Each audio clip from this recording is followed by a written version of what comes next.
Perkenalkan, nama saya Dewi Safitri, semester 5 dari program studi Hukum Ekonomi Syariah, Fakultas Syariah, Institut Agama Islam Negeri IAIN Palopo. Baik, langsung saja. Tujuan saya membuat video ini yaitu untuk menjelaskan materi saya yang berjudul Prinsip Dasar Mal Bisnis dan Jenis Praktek Mal Bisnis. Nah, baiklah, langsung saja saya akan menjelaskan tentang apa itu mal bisnis. Prinsip dasar praktek mal bisnis yaitu adalah mencakup semua perbuatan bisnis yang tidak baik, jelek, ataupun secara moral terlarang membawa akibat kerugian bagi pihak lain, maupun yang meliputi aspek pidana dalam bisnis, yaitu perbuatan-perbuatan tercela yang dilakukan oleh businessman atau pegawai suatu bisnis, baik untuk keuntungan bisnisnya maupun yang merugikan bisnis pihak lain.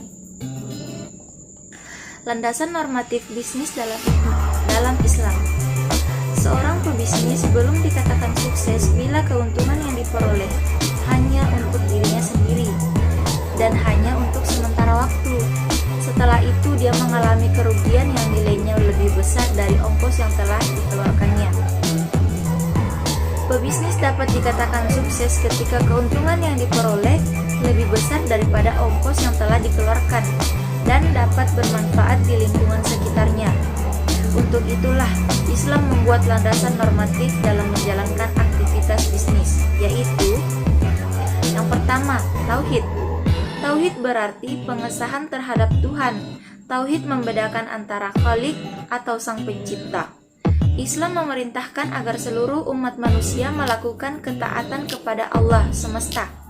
Namun, Islam menawarkan keterpaduan agama, ekonomi, dan sosial demi membentuk kesatuan.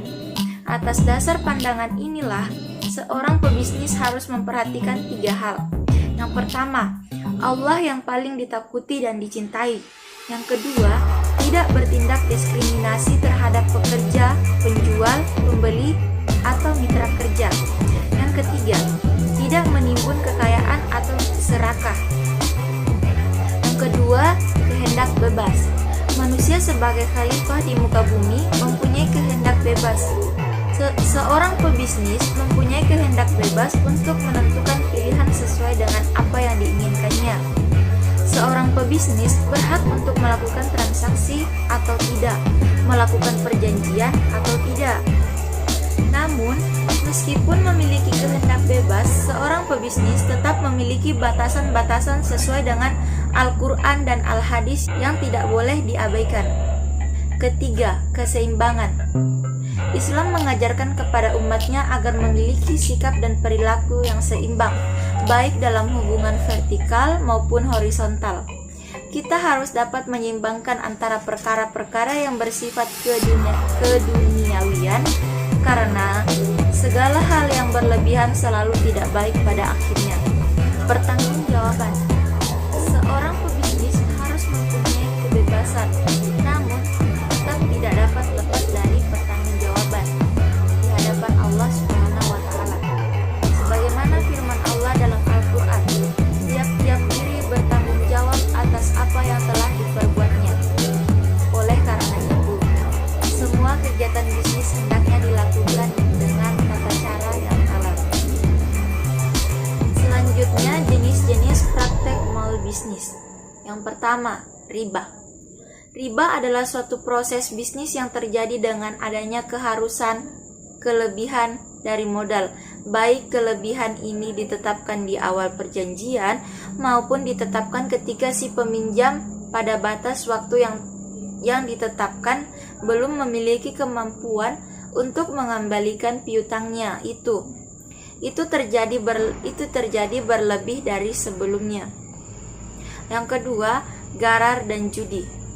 Bisnis gharar dengan demikian adalah jual beli yang tidak memenuhi perjanjian dan tidak dapat dipercaya dalam keadaan bahaya. Tidak diketahui harganya, barangnya, keselamatannya, kondisi barang, waktu memperolehnya. Selanjutnya, penimbunan. Penimbunan adalah pengumpulan dan penimbunan barang-barang tertentu yang dilakukan dengan sengaja sampai batas waktu untuk menunggu tingginya harga barang-barang tersebut. Penimbunan dalam bahasa Arab disebut ikhtiar, bermakna istibadah yang berarti bertindak sewenang-wenangnya.